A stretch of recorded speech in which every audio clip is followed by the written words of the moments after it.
আসসালামু আলাইকুম।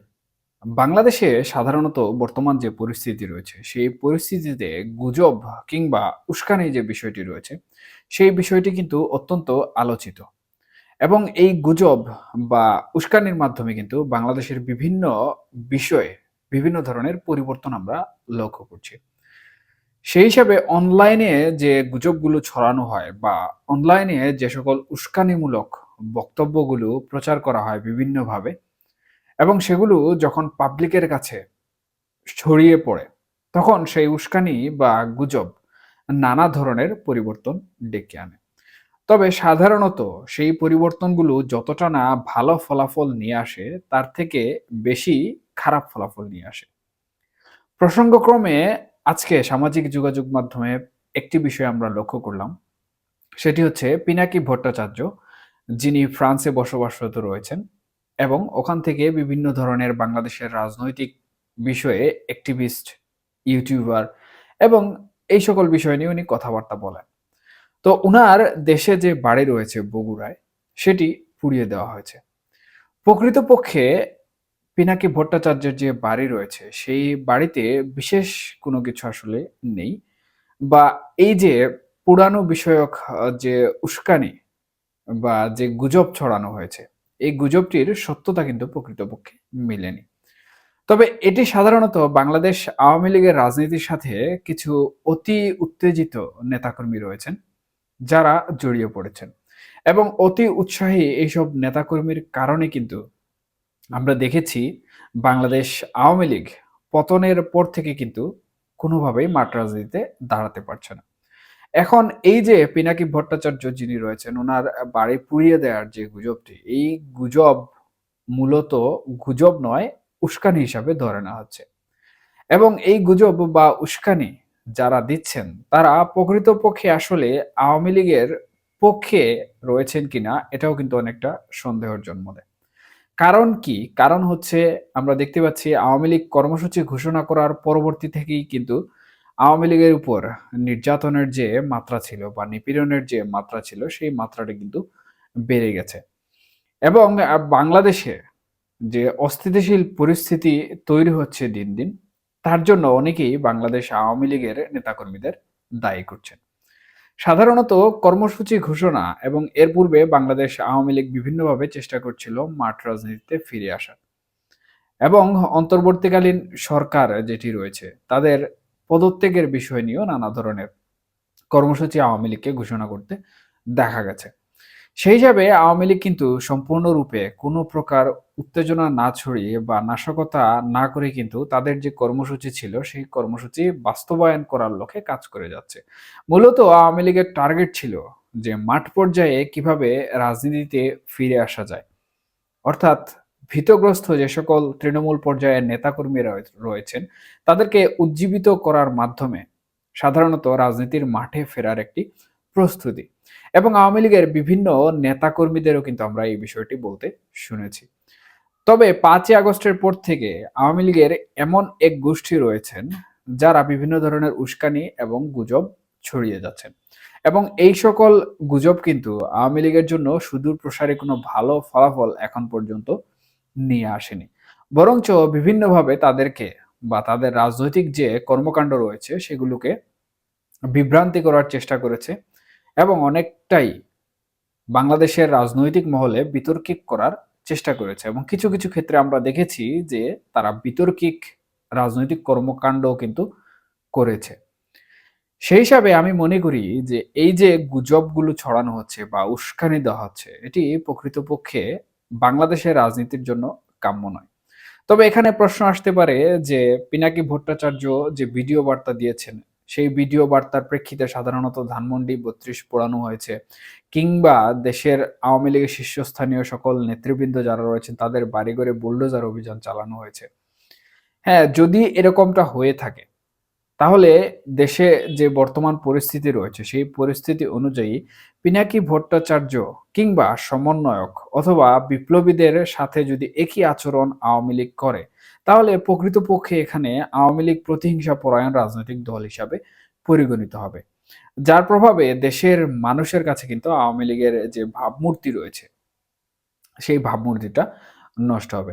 কারণ এখনো পর্যন্ত কিন্তু আওয়ামী লীগ কোনোভাবে নিষিদ্ধ হয়নি এবং আওয়ামী লীগের মাঠে ফেরার জন্য বিভিন্ন ধরনের শর্তও কিন্তু আমরা ইতিমধ্যে অন্তর্বর্তীকালীন সরকারের কাছ থেকে পেয়েছি।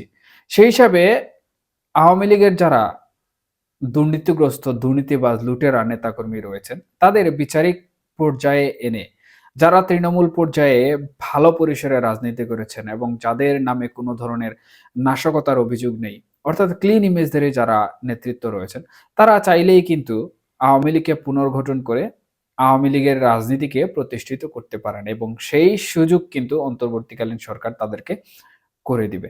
কিন্তু এই সকল গুজব বা উস্কানির মাধ্যমে সাধারণত তাদের যে ভাবমূর্তি নষ্ট হচ্ছে, সেই প্রেক্ষিতে অন্তর্বর্তীকালীন সরকার তাদের উপর কিন্তু আরো কঠোর হবে।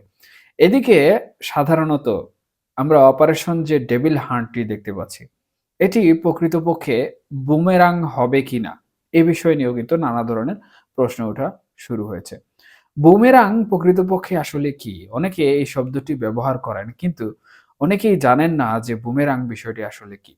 বুমেরাং হচ্ছে এমন একটি শব্দ, এটি মূলত অস্ত্র হিসাবে বোঝানো হয় এবং যে সাধারণত এই অস্ত্র ব্যবহার করে বা এই বুমেরাং ব্যবহার করে, এটি নিক্ষেপকারীর উপর পুনরায় ফিরে আসা এবং নেতিবাচক প্রভাব বোঝাতে এই শব্দটি চয়ন করা হয় বা এটি বোঝানো হয়।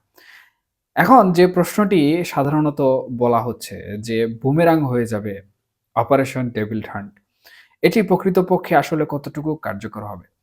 দেখুন, ইতিমধ্যে বাংলাদেশ সেনাবাহিনী বাংলাদেশে যে সকল অস্থিতিশীল পরিস্থিতি চলছে, সে সকল অস্থিতিশীল পরিস্থিতি মোকাবেলা করার জন্য বিভিন্ন ধরনের চেষ্টা চালিয়েছে।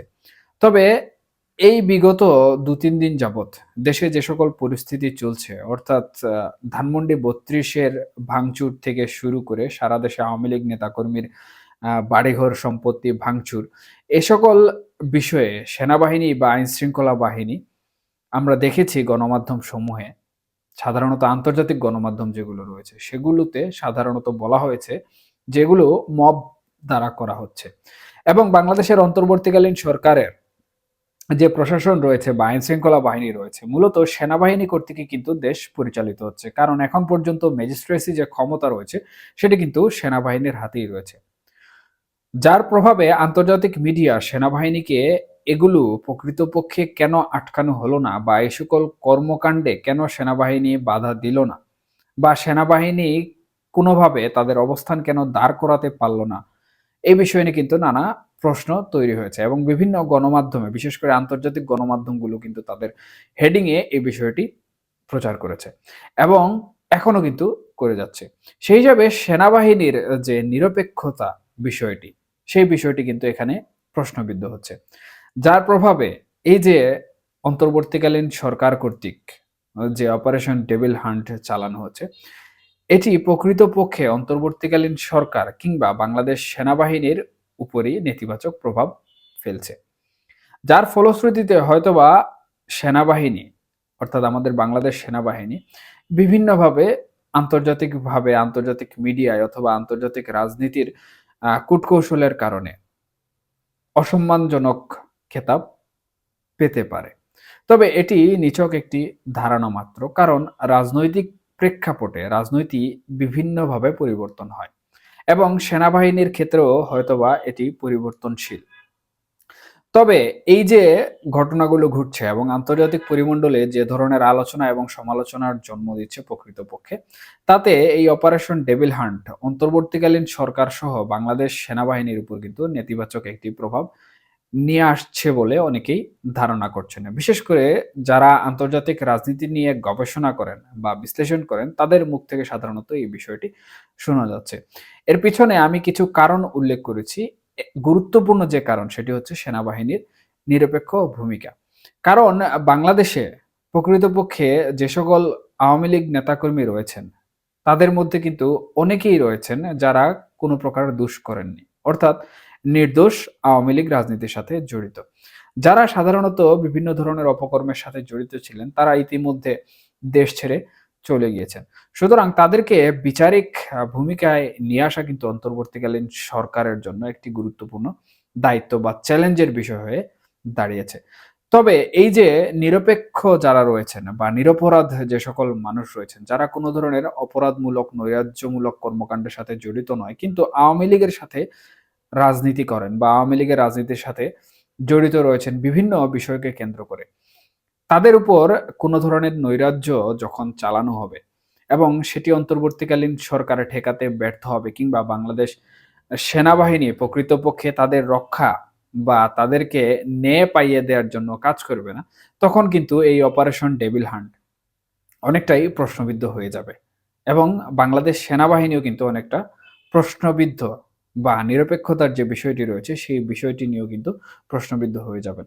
যার ফলশ্রুতিতে অপারেশন ডেভিল হান্ট কিন্তু অনেকটাই বুমেরাঙে পরিণত হবে এবং এই বুমেরাং যদি পরিণত হয় তাহলে আন্তর্জাতিক মানবাধিকার সংস্থা থেকে আন্তর্জাতিক মাধ্যম যেগুলো রয়েছে বা আন্তর্জাতিক রাজনীতির মুরল যারা রয়েছেন তারা কিন্তু এই বিষয়ে তাদের যে হস্তক্ষেপ রয়েছে সেটি কিন্তু কঠোরভাবে চালাতে সক্ষম হয়ে যাবেন।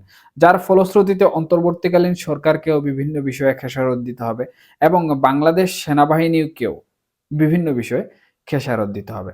এখন আসলে প্রকৃতপক্ষে যেটি আমরা দেখার জন্য অপেক্ষা করছি সেটি হচ্ছে সেনাবাহিনী, অপারেশন ডেভিল হান্ট এবং অন্তর্বর্তীকালীন সরকার অস্থিতিশীল এই বাংলাদেশকে স্থিতিশীল করার জন্য এবং এই সকল নাশকতা এবং নৈরাজ্য ঠেকানোর জন্য নিরপেক্ষ ভূমিকায় থেকে কতটুকু দায়িত্ব পালন করতে পারে। এবং তারা যখন এই নিরপেক্ষ ভূমিকায় পৌঁছে যাবে এবং তারা সুষ্ঠুভাবে দায়িত্ব পালন করতে সক্ষম হবে, তখনই কিন্তু বাংলাদেশে শান্তি ফিরে আসবে এবং আন্তর্জাতিক মহলে অন্তর্বর্তীকালীন সরকার সহ বাংলাদেশের যে সেনাবাহিনী রয়েছে বা যৌথ বাহিনী অথবা নিরাপত্তা কিংবা আইন শৃঙ্খলার ব্যবস্থা রয়েছে সেটি কিন্তু প্রশংসা কুড়াবে।